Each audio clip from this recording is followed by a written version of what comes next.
Dark Night of the Soul. By St. John the Cross. Book 1. Chapter 10. The conduct required of souls in this dark night. 1. At the time of the aridities of this sensory night, God makes the exchange we mentioned, by withdrawing the soul from the life of the senses, and placing it in that of spirit, that is, He brings it from meditation to contemplation, where the soul no longer has the power to work, or meditate with its faculties on the things of God. Spiritual persons suffer considerable affliction in this night, owing not so much to the aridities they undergo, as to their fear of having gone astray. Since they do not find any support or satisfaction in good things, they believe there will be no more spiritual blessings for them, and that God has abandoned them. They then grow weary and strive, as was their custom, to concentrate their faculties with some satisfaction, on a subject of meditation, and they think that if they do not do this, and do not feel that they are at work, they are doing nothing. This effort of theirs is accompanied by an interior reluctance and repugnance, on the part of the soul, for it would be pleased to dwell in that quietude and idleness without working with the faculties. They consequently impair God's work, and do not profit by their own.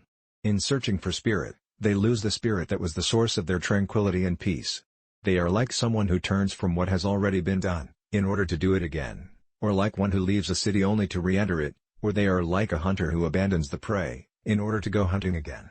It is useless, then, for the soul to try to meditate, because it will no longer profit by this exercise. 2. If there is no one to understand these persons, they either turn back and abandon the road, or lose courage, or at least they hinder their own progress, because of their excessive diligence, in treading the path of discursive meditation.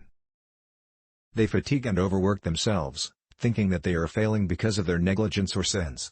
Meditation is now useless for them, because God is conducting them along another road, which is contemplation, and is very different from the first, for the one road belongs to discursive meditation, and the other is beyond the range of the imagination, and discursive reflection.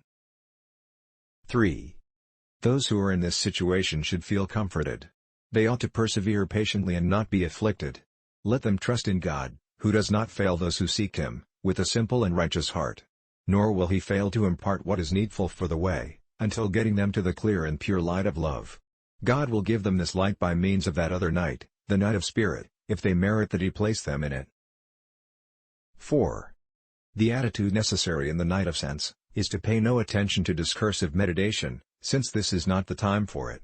They should allow the soul to remain in rest and quietude, even though it may seem obvious to them, that they are doing nothing and wasting time, and even though they think, this disinclination to think about anything, is due to their laxity. Through patience and perseverance in prayer, they will be doing a great deal without activity on their part. All that is required of them here is freedom of soul, that they liberate themselves from the impediment and fatigue, of ideas and thoughts, and care not about thinking and meditating. They must be content simply with a loving and peaceful attentiveness to God, and live without the concern, without the effort, and without the desire to taste or feel Him. All these desires disquiet the soul and distract it from the peaceful, quiet, and sweet idleness of the contemplation that is being communicated to it. 5. And even though more scruples come to the fore, concerning the loss of time and the advantages of doing something else, since it cannot do anything or think of anything in prayer, the soul should endure them peacefully, as though going to prayer means remaining in ease and freedom of spirit. If individuals were to desire to do something themselves with their interior faculties, they would hinder and lose the goods that God engraves on their souls through that peace and idleness. If a model for the painting or retouching of a portrait should move because of a desire to do something, the artist would be unable to finish and the work would be spoiled. Similarly, any operation, affection, or thought a soul might cling to when it wants to abide in interior peace and idleness would cause distraction and disquietude, and make it feel sensory dryness and emptiness. The more a person seeks some support in knowledge and affection, the more the soul will feel the lack of these, for this support cannot be supplied through these sensory means. 6.